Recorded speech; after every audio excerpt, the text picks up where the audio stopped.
नमो नमो मां चिंतपूर्णी, नमो नमो मां संकटहरणी। मैं अरुण शर्मा आप सभी का अपने YouTube चैनल पर हार्दिक अभिनंदन करता हूं। अब तक मेरी जितनी भी वीडियो रिलीज हुई हैं, आप सभी ने भरपूर आशीर्वाद दिया है। मेरी वीडियोस को देखा, लाइक किया, शेयर किया और अच्छे अच्छे कमेंट्स दिए।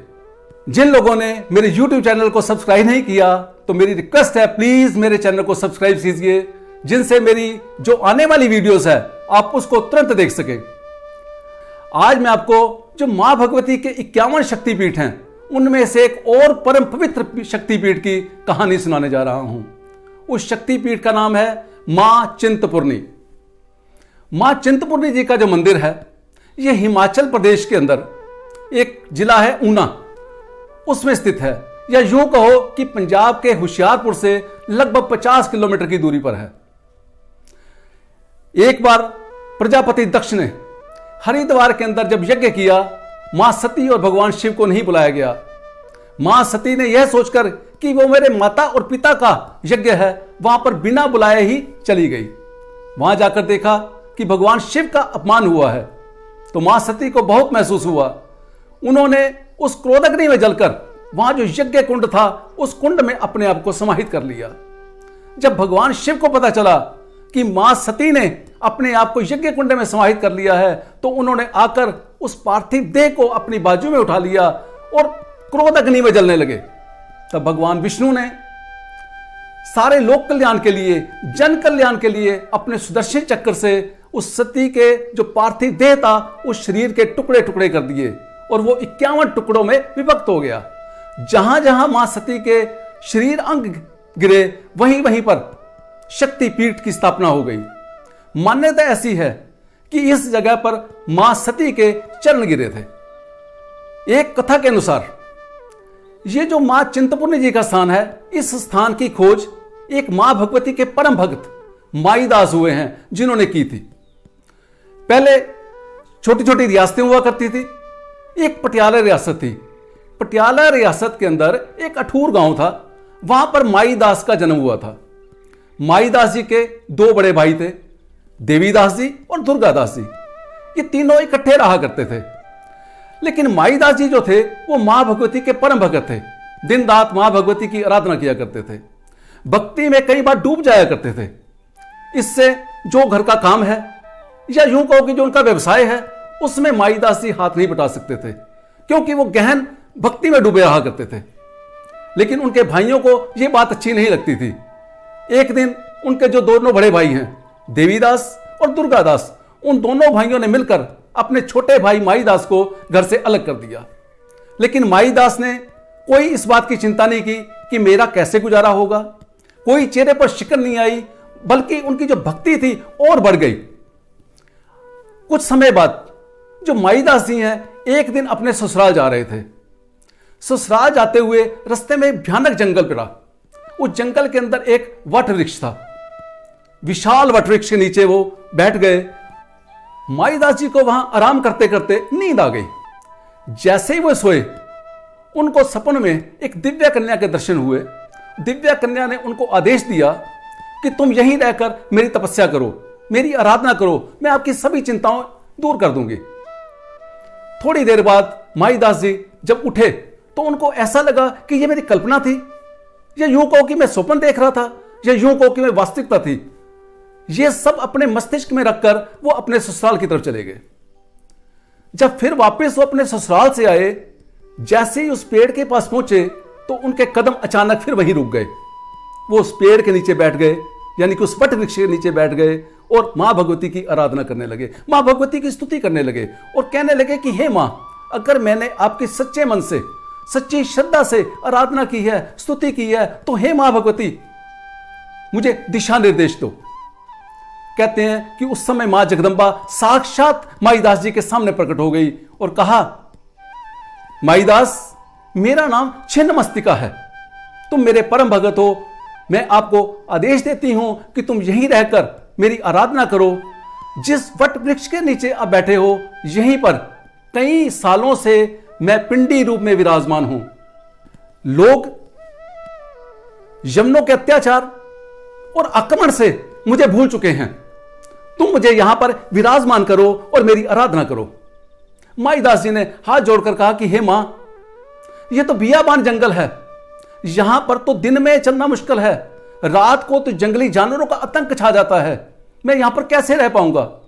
तो आदिशक्ति ने कहा कि माईदास तुम चिंता मत करो, मैं तुम्हें निर्भय दान देती हूं, तुम्हें किसी से भय करने की जरूरत नहीं है, तुम निर्भय होकर यहां रहो। फिर माईदास ने कहा कि हे मां, ना यहां तो पानी नजर आ रहा है, ना मुझे खाने का कुछ मिलेगा, मैं यहां पर गुजारा कैसे करूंगा। तब मां भगवती ने मुस्कुराते हुए कहा कि माईदास तुम चिंता मत करो, तुम्हारी सारी चिंताओं का हरण मैं करूंगी।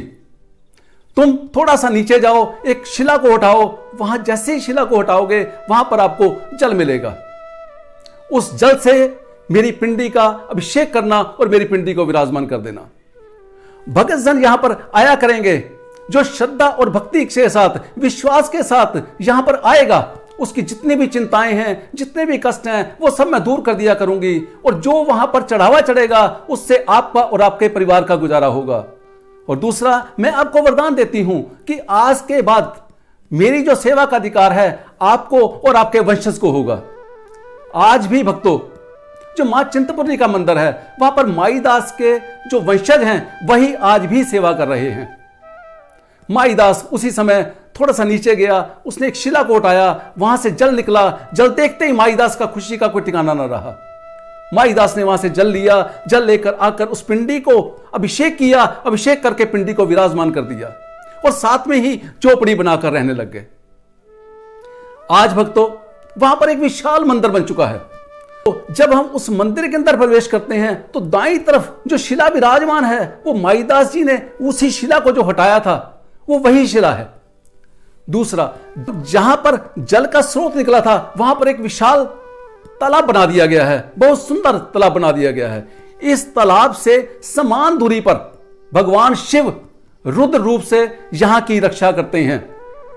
अगर पूर्व में देखा जाए तो कालेश्वर महादेव जी हैं, पश्चिम में नारायण महादेव जी हैं, उत्तर में मुचकंद महादेव जी हैं और दक्षिण में शिवबाड़ी है। ये आज भी भगवान शिव रुद्र रूप से उस स्थान की रक्षा कर रहे हैं। आज भी भक्तों, मां भगवती का जो तालाब है उस तालाब के जल से प्रतिदिन अभिषेक होता है।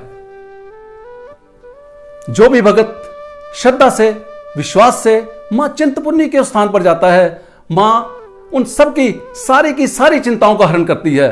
बोलो मां चिंतपूर्णी की जय। मार्कंडेय पुराण के अनुसार इस स्थान का नाम छिन्नमस्तिका धाम भी है। छिन्नमस्तिका मतलब बिना सिर के देवी। जिस समय देवताओं और दानवों का युद्ध चल रहा था, उस समय आखिरकार देवता जो है वो परास्त हो गए और असुर जीत गए। उस समय उन्होंने मां भगवती से आराधना की कि हे मां भगवती, हमारी रक्षा करो, हमारी सहायता करो।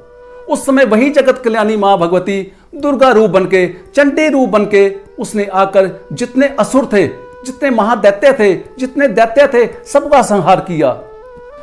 मां चंडिका असुरों का वध करके मंदाकिनी नदी के अंदर अपनी दो अनुचरी जो थी या सहचरियां थी, जया और विजया, उनके साथ स्नान करने के लिए गई।